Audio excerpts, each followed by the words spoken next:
Step into the gripping world of Golden Sparrow, the secret behind the Tycoon's death, a tale of lust, betrayal, and cunning in Hanoi's elite circles. When a wealthy tycoon dies under mysterious circumstances, his mistresses, Nhung and Ngọc Anh, are entangled in a web of deceit orchestrated by his vengeful wife, Liên. Packed with shocking twists, hidden cameras, and ruthless schemes, this suspenseful story unveils the dark side of love and greed. Tune in to unravel who emerges as the true Golden Sparrow in this thrilling saga. Dear listeners, please join us as we dive into the story. On the morning of October 10th, at exactly 9 a.m., Nhung arrived punctually at the door of apartment 502 in the MCH residential complex, Hanoi. She was meticulously made up, exuding allure, wearing nothing but lingerie beneath a long coat. The door creaked open, and a man's hand appeared through the crack. The man grabbed her arm with his left hand, while his right hand precisely covered her eyes. "And Cheng," she called out softly, her voice shy and delicate, allowing herself to be pulled into the room. As soon as the door closed, the man pushed her against it. Nhung secretly rejoiced, reaching to pull the hand covering her eyes. But the man was quicker. Before she could turn around, he replaced his hand with a thick piece of cloth to blindfold her, then tied her hands tightly behind a chair with a coarse rope. She instinctively shrank back, a flicker of fear rising within her at what might come next. But her face maintained a seductive smile as she sweetly called out, "And Cheng, please be gentle," accompanying her lilting voice. The first lash struck her shoulder. The pain made her grit her teeth, and she cursed the man inwardly, but her lips let out a series of exaggerated moans of approval. That was her job. As a professional mistress, she had to unconditionally satisfy every perverse demand of her patron. After all, once satisfied, her patron was never stingy with money. Even a small fraction of his wealth was enough for her to buy a few limited edition Chanel bags. The lashes continued relentlessly. Just as she opened her mouth to utter soft words to plead for mercy, she suddenly noticed her patron breathing heavily. With her eyes blindfolded, her hearing became unusually sharp. The patron's breathing grew labored, his footsteps unsteady as if he were about to collapse. Confused and unsure of what was happening, she heard a loud thud as something heavy hit the floor, making her heart skip a beat. Startled by the sound, the darkness before her eyes intensified her panic. She struggled desperately, but the ropes were too tight, and no matter how hard she tried, she couldn't break free. Moments later, all sounds ceased, plunging the room into a deathly silence. Cold sweat beaded on her forehead, and a chilling breeze seemed to fill the air, carrying an invisible terror that pierced her heart like 1,000 swords. Creak. The door opened. Clack, clack. The sound of high heels on the floor. Ah! A piercing scream from another woman. Another woman had burst in, witnessing what Nhung desperately wished she could see. Still in a daze, the woman approached and ripped the blindfold off Nhung's eyes.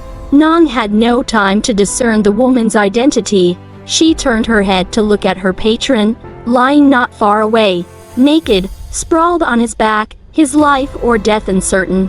"He's dead, and Cheng is dead because of you," the woman said, trembling, as she fumbled to untie Nhung's ropes. Hearing this, Nhung panicked even more, frantically waving her hands. "It wasn't me, it wasn't me." She mustered the courage to approach the body, but the sound of footsteps outside the door froze her in place. "What are you standing there for? Run!" Without another word, the woman waited until the footsteps outside faded, then pulled Nhung out of the apartment. After slamming the door shut and fleeing the building, leaving the body behind, both collapsed exhausted against a wall, exchanging bitter smiles as if they had just escaped death. "You're Ngọc Anh, the fourth mistress, right?" After calming down, Nhung finally had a chance to observe the woman who had saved her. Noticing a scar on the woman's neck, Nhung immediately confirmed her identity. Ngọc Anh awkwardly turned her face away, cautiously explaining, "And Cheng texted me, telling me to come to the apartment at AM. But I was delayed by some business and arrived late." Nhung wasn't surprised by Anh Xian's explanation. Her patron's perverse tastes were well known, and it wasn't unusual for him to summon both women to the same place. She only cursed her bad luck for arriving early and getting caught in this mess. What do we do now? And Cheng is dead, and sooner or later, someone will find out.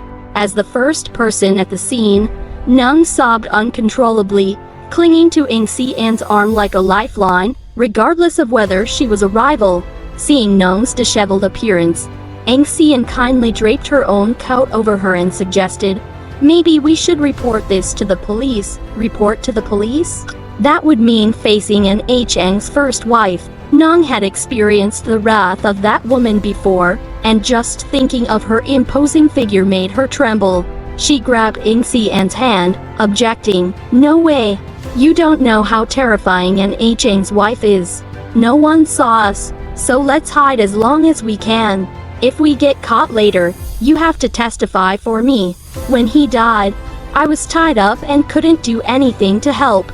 By now, Anh Xian had regained her composure.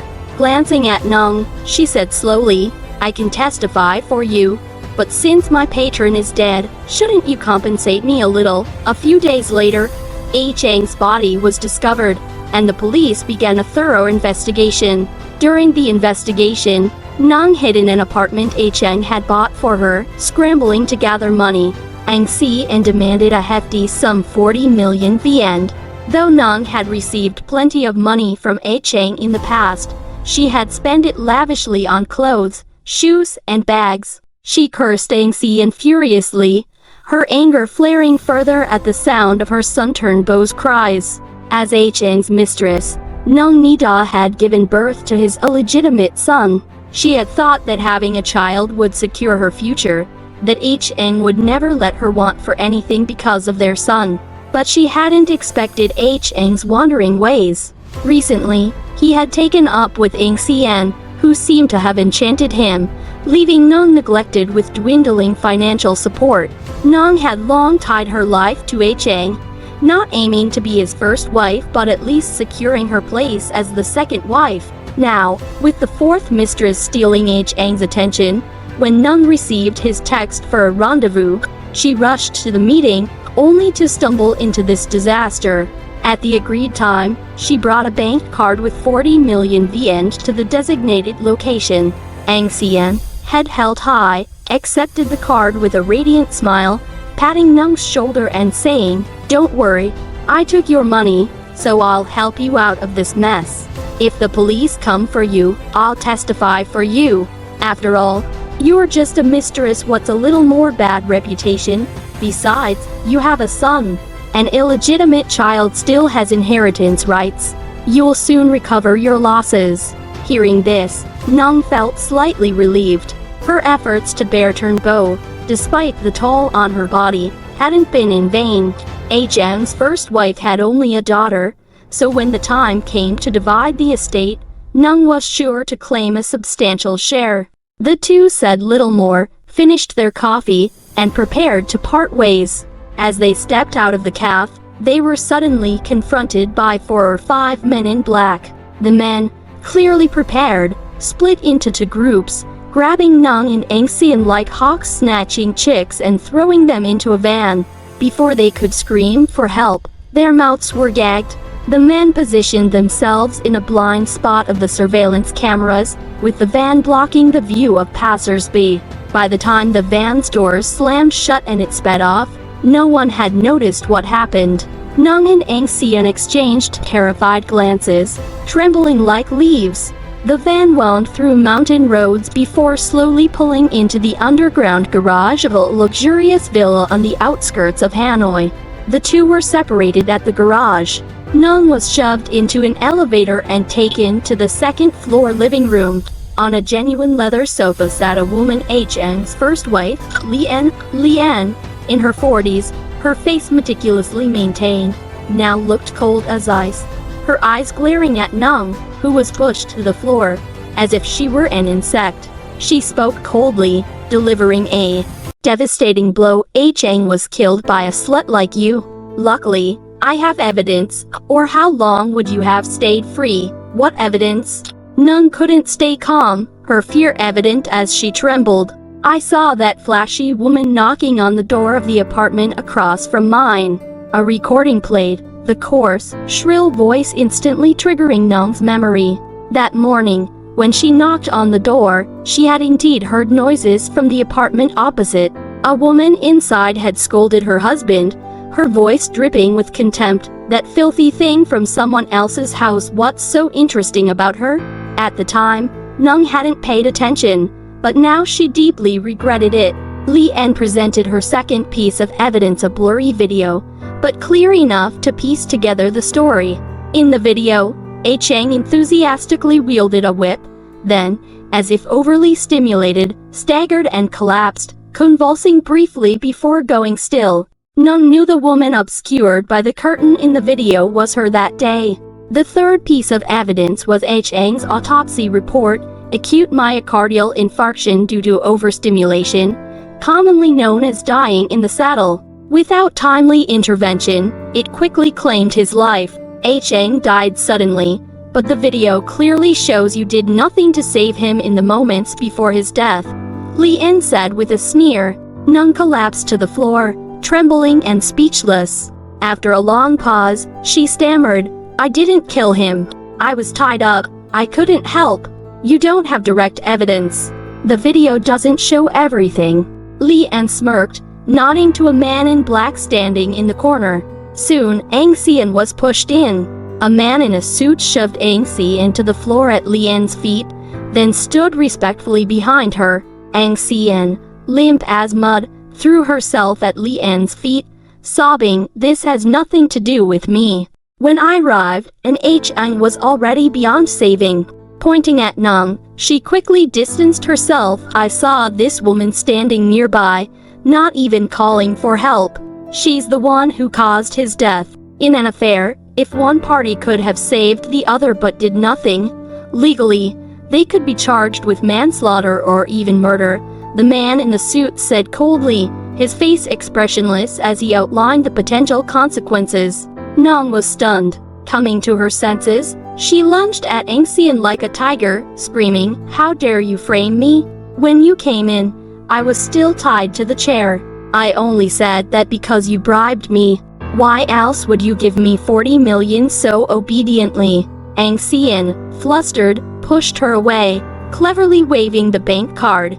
Nhung hadn't expected such betrayal.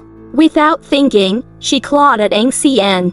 The two fought fiercely, using every trick in a woman's arsenal, scratching, biting, pinching, no holds barred. Liên watched coldly. After a while, she waved her hand, ordering the man to pull them apart. Anh Sien was taken away first, ignoring Nhung's furious glare. After her outburst, Nhung faced the overwhelming evidence and was consumed by fear. Liên leaned down, looking into Nhung's eyes, and said softly, "If this evidence goes to the police, you'll likely spend the rest of your life in prison. How about a deal? I protect your life, and you return what you owe." Exhausted, Anh Sien returned home, collapsing onto her bed like a pile of mud. Liên and Nhung had reached an agreement. As long as Nhung didn't use her son Turnbo's status as an illegitimate child to claim A Chang's estate, Liên would permanently conceal the incriminating evidence. Though Nhung regretted losing the vast fortune, compared to her life and freedom, she reluctantly agreed. As for Turnbo, A Chang's illegitimate son, he was legally entitled to inherit. With A Chang gone, Lien's primary concern was the division of the estate. She was determined not to let any of A Chang's wealth fall into anyone's hands but hers and her daughter's. Both sides were satisfied, and everything seemed perfect. Anh Sien pulled the blanket over her head, trying to calm herself in the darkness. Testifying for Liên wasn't her choice, but following the principle of let others die before me, she gave false testimony, making Nhung the scapegoat. After all, Liên had endured years of humiliation and now sought to vent her anger. Beyond protecting her and her daughter's interests, she wanted to punish these shady mistresses. Someone had to bear Lien's wrath, and Nhung, with her son, was the perfect target. Anh Sien placed a hand on her chest, taking deep breaths before pulling the blanket down. The door creaked open, and a head poked in. The person's eyes gleamed with a smile as he said cheerfully, "You're back early. Shall we go look at houses together?" It was Nam, Ang Si-an's husband. They had been married for 5 years and had a daughter. With their daughter about to start elementary school, Nam had long discussed with Ang Si-an about buying a house in Seoul to ensure their daughter attended Hanoi's best school. Ang Si-an's smile froze, her expression shifting. Just days ago, she was confident they could afford the house, but now, "I borrowed 400 million from my parents. If you can add 80 million, we'll have enough for the down payment," Nam said, oblivious to her knees, lost in his dreams. Ang Si-an frowned, hesitating. "There's no rush. Let's look carefully. Houses aren't cheap. We need to be cautious. Didn't you say a few days ago we had enough money?" Nam raised an eyebrow, surprised. Ang Si-an grew irritated. The 40 million she had just received had gone to Liên, and she couldn't say a word about it. Nam pressed on, "If we're short, it's fine. Once we pick a house, we can sell our current one and save on bank loans. Money, money, money. If you're so capable, earn it yourself. You're just a leech living off your wife, always nagging." Ang Si-an snapped, losing patience and lashing out at Nam. "Don't think I don't know your tricks. This house was a gift from my parents before we married. If we divorce, you get nothing," Nam retorted. "You're trying to turn this house into joint property to cover yourself in case things go south." Nam's face alternated between pale and flushed, finally mumbling as he withdrew, "I just want our daughter to attend a good school. No rush, we still have 6 months." Ang Si-an's expression softened slightly. Arrogantly brushing past Nam, she couldn't resist adding, "I'll handle the money. You just take care of the house and our daughter." Nam didn't dare argue, hurrying back to the real estate agency, rubbing his hands nervously before picking up their daughter from school. Watching his feeble demeanor, Ang Si-an was so furious she threw a pillow to the floor. Had she known Nam was so useless, she never would have married him. After years of marriage, she had climbed to the position of sales director at a major Hanoi insurance company, while Nam remained a low-level employee with no raise or prospects. Now, wanting to buy a house, he had to beg his parents for a small contribution. If Nam had any ambition, she wouldn't have had to seduce Chang and become his mistress for the sake of their family. The more she thought, the more frustrated she became. The image of Chang's lifeless, unblinking eyes flashed in her mind, nearly causing her to collapse from fear. With no one else in the house, she felt a chilling presence, as if Chang's vengeful ghost was slowly approaching. She screamed, jumped up, and unable to stay in the house, grabbed her bag and rushed to the office. Surrounded by people at work, she gradually calmed down. For days, she stayed on high alert, ensuring she was never alone.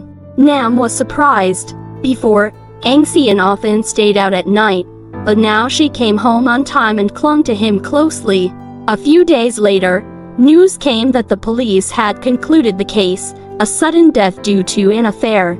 The involved parties faced only moral criticism, not legal consequences. Such cases didn't constitute crimes, so the police didn't file a case or pursue the mistresses, only requiring Liên to claim her husband's body. The scandal was nearing its end. Liên held a grand funeral for Chang, keeping his coffin at home for 7 days before cremation and burial at Lchgvn Cemetery. Ang Si-an breathed a sigh of relief, her knees fading. Just as she regained her focus and prepared to return to work, she received an anonymous package.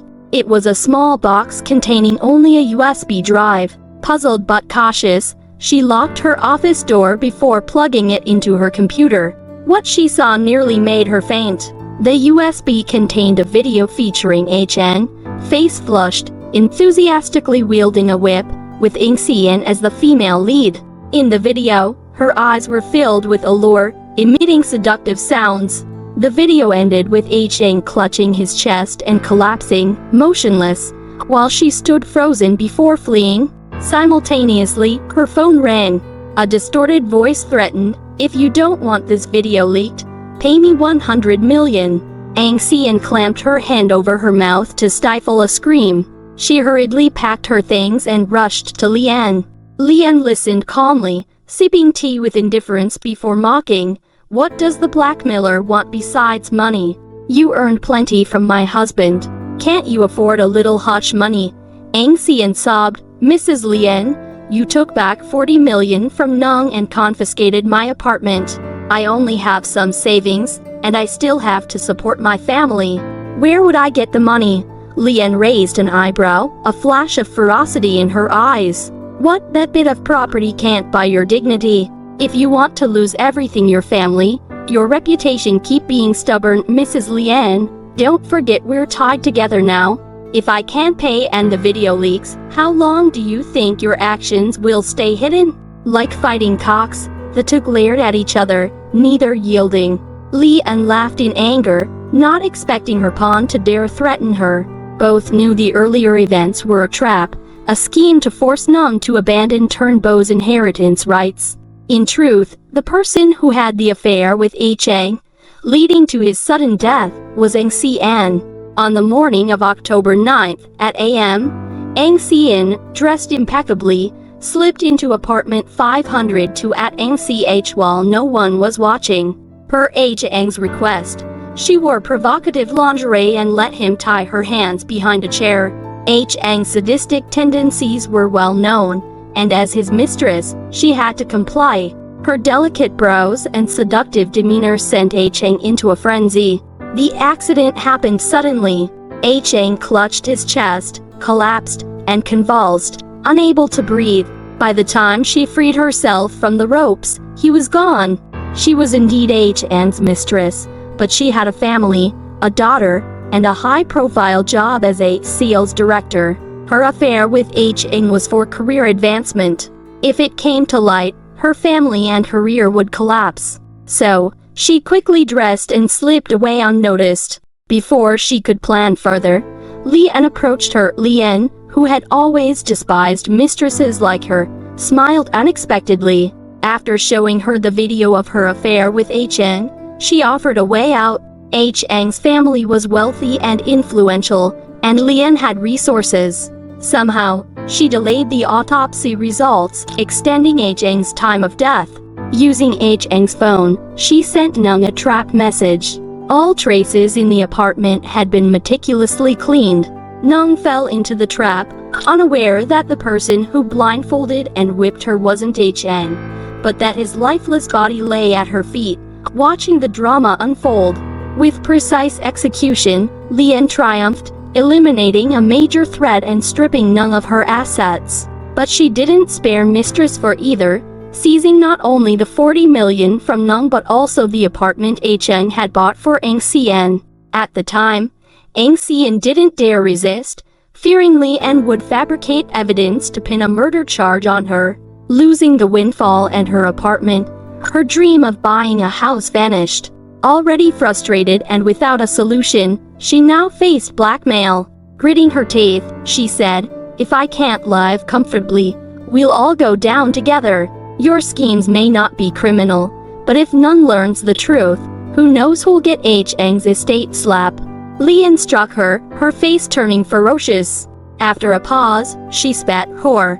Ang Sian, like a pig unafraid of boiling water, refused to back down. 100 million was nearly all her savings. Paying it was like losing her life. The blackmailer is too greedy. Liên finally relented. She was about to start a new life and didn't want to waste energy on an ant. Ang Sian seized the chance, adding, "The video's angle is identical to the one you showed me. It must be the same person." Liên narrowed her eyes, waving her hand. "I'll handle it." Relieved she wouldn't have to pay, Ang Sian's face lit up. Knowing her place, she thanked Liên and left. After she left, Liên, unable to contain herself, smashed a glass bottle. The sound of shattering glass echoed endlessly. Her face darkened as she gestured to her men.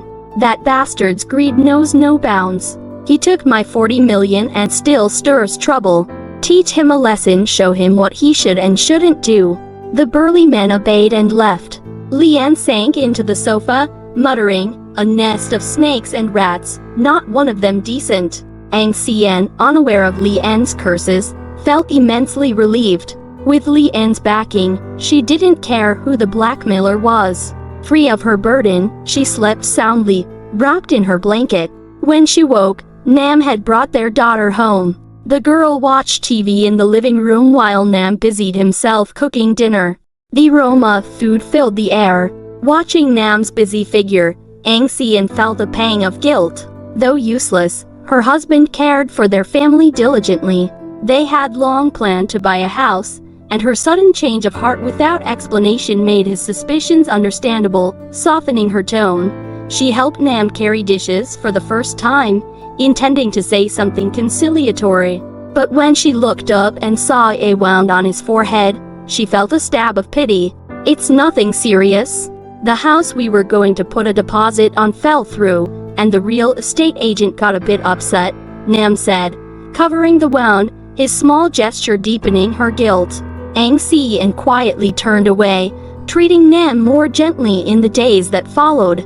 Nam, feeling pampered, kept the family harmonious as long as the house wasn't mentioned. But the peace didn't last. Anh Cien received another anonymous package, this time containing explicit photos of her and Chang, taken on a different date from October 9th. The blackmailer, likely disciplined by Lien's people, lowered their demand. "I can't touch the big shot behind you, but I can send these photos to your company and your husband. If you don't want to lose your job or your marriage, pay me 50 million to keep quiet." Anh Cien ground her teeth and sought Lien's help again. Lien smirked, toying with her freshly manicured nails. "You can't deny them some profit. They've backed off, you should too. I guarantee this is the last time they'll bother you." At this point, Anh Cien could only accept her bad luck. Though she suspected Lien was colluding with the blackmailer to see her suffer again, she was in Lien's grip and couldn't fight back. As long as there was hope, she'd rather end this quickly and return to normal life than Lien did. 50 million wasn't small, but she could manage it. Reluctantly, she used her private card, hesitating 3 days before transferring the money to the blackmailer's account. Perhaps thanks to Lien's intervention, the blackmailer vanished after receiving the money, as if they'd never existed. Life seemed to return to calm. Chang's ashes were laid to rest at Lchggvin Cemetery. Nhung appeared to plan on leaving Hanoi with Turnbo. Lien temporarily took over the family company, while Anh Cien and Nam resumed their dynamic of man handles the home, woman handles the outside. Sometimes, standing on her balcony, Anh Cien looked at the building opposite, feeling as if a lifetime had passed. She lived in apartment 603 at NCH, with a clear view of apartment 502 across the way. Now, the apartment had a new owner, with no trace of her ever being there. Chang, in life, not only had sadistic tastes but also relished the thrill of affairs. Being intimate in front of another woman's husband gave him perverse pleasure. For Anh Cien, who only wanted to keep this secret, those thrills were nightmares filled with fear. Fortunately, the suffering was over. She poured a glass of wine, glancing back to see the new owner of 500 to drawing the living room curtains. Her gaze lingered, and she froze. From her vantage point, the scene was nearly identical to the angle of the blackmail video. Knock, knock, knock. A steady, relentless knocking at the door. Shaking off the unthinkable thought, Anh Cien set down her wine and opened the door. Two police officers stood outside, their upright demeanor carrying the sternness of duty. "Miss Anh Cien, we need you to assist with a murder investigation." Knock, knock, knock. The sound thundered, shattering her composure. As the female officer pulled her, Anh Cien's knees buckled, barely able to stand. At the police station, dazed, she found Nhung and Liên there too. Nhung, sobbing hysterically, lunged at her like a long-time enemy, clawing and screaming, "You slut, you conspired to frame me." The truth unraveled bizarrely. The new owner of apartment 502 had accidentally discovered a tiny hidden camera in the living room. The camera not only captured the truth of H.Ng's death but also recorded all of Lien's subsequent actions. The cold room temperature delayed the determination of H.Ng's time of death, and the meticulous cleanup erased all traces of Ng's panic that day. Nhung, the scapegoat, grew angrier as she watched the video. With undeniable evidence, Lien couldn't deny it, hoping only that her lawyer could lessen her charges and sentence. Ng, as an accomplice, was no longer under Lien's protection. Before being detained, she suddenly recalled what she saw from her balcony, urgently waving to the police. "Officers, I have a lead. Someone has been blackmailing me with videos and photos." The police interrogated Lien and investigated further, and finding Nam was no surprise. They arrested him at Vietcombank. He was carefully depositing the hard-earned 90 million into his mother's bank account. Before the police arrived, he was smug, his usually gentle face twisted with satisfaction. He knew his wife was another man's mistress. Each time Ng and H.Ng were together in apartment 502, he hid behind his balcony curtains, watching through binoculars and recording their sinful moments. But he disguised himself well, never letting on. In this day and age, living off one's wife was a skill. If he couldn't earn much himself, profiting from his wife's affairs wasn't unbearable. On October 9th, as usual, he recorded, unexpectedly capturing H.Ng's collapse. Shocked, seeing his wife flee, his first thought was that H.Ng's death would end his support for Ng's career. As if possessed, he called Lien, hoping she could save H.Ng. Unexpectedly, Lien intercepted Ng and tracked him down. Lien, composed, paid him 40 million for the video and staged the drama of Nhung killing H.Ng. Overjoyed, he hoped to use the 40 million to buy a house with Ng, getting his name on the deed. Their current life depended on Ng, who was cautious, keeping all fixed assets separate. If she tired of him, he'd leave with nothing. But when Ng changed her mind, he resorted to blackmailing her. The first attempt failed, and Lien advised him not to be too greedy. He backed off, eventually getting 50 million. 90 million, though not a fortune, gave him peace of mind. He was confident that Lien, Ng, and Nhung wanted this matter buried, but that confidence shattered when the police tapped his shoulder, vanishing like a mirage. His face contorted, and when he saw Ng, he wanted to strangle her and drag her to hell. "You're no man, watching your wife with another man. I was blind to choose you," Ng spat, like a shrew, refusing to back down. As the police pulled them apart, she raked her long nails across Nam's neck. Her eyes blazed, cursing, "I want a divorce. You won't get a penny from me." Once the closest of couples, they now faced off like fighting cocks, shocking those around them.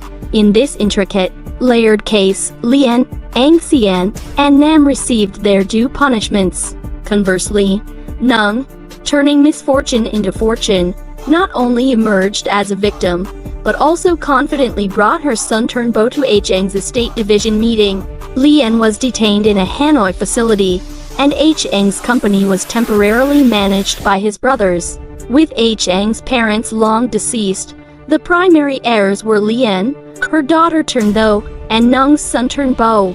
Nhung sat huddled at the end of the meeting table, feigning grief, but inwardly elated. Her son was set to inherit a significant share of H.Ng's estate, enough for her to live comfortably for the rest of her life. She had finally achieved a class leap, no longer needing to grovel.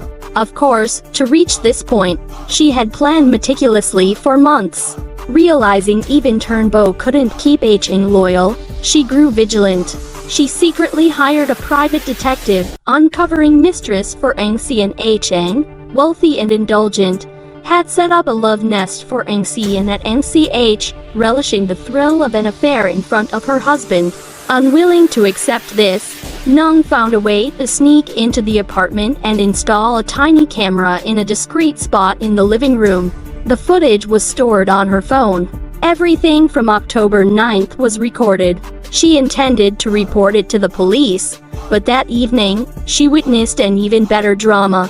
That night, a dead man sent her a rendezvous text. She decided to play the Golden Sparrow, feigning weakness to secure long-term wealth. The accidental discovery by the new apartment owner was, of course, carefully orchestrated. The evidence silently reached the police, whose renewed intervention sent the self-proclaimed clever players on a roller coaster ride. Amusingly, everyone thought they were the ultimate Golden Sparrow, unaware that in Nhung's eyes, they were just foolish mantises and cicadas. Recalling it all, Nhung's private lawyer arrived with the estate division documents. The lawyer solemnly opened a safe, retrieving a will. It was brief, stating that Turnbow was excluded from inheritance. Nhung stood, as if she hadn't heard a word, screaming and lunging to snatch the will. The lawyer stepped back politely, placing the will before everyone, pointing to Nhung's signature. This will was drafted by Mr. Nhung and notarized at the Hanoi notary office, with absolute legal validity. Lies, all lies. Turnbow is his biological son, proven by DNA. Why wouldn't he leave anything for him? Nhung was nearly mad, but weak. She was unceremoniously dragged out by Nhung's family. She pounded the door frantically, unable to believe her eyes. She truly didn't understand why Nhung would make such a will. In the detention center, Xian laughed bitterly. By chance, she had learned the reason. After a moment of satisfaction, Nhung had received a call. The caller revealed that Turnbow wasn't his biological son and that Nhung had faked the DNA test. But Turnbow's status as an illegitimate child was an open secret in their circle. To save face, Nhung secretly drafted the will, excluding Turnbow. As it was a secret, Liên, long estranged from Nhung, was unaware.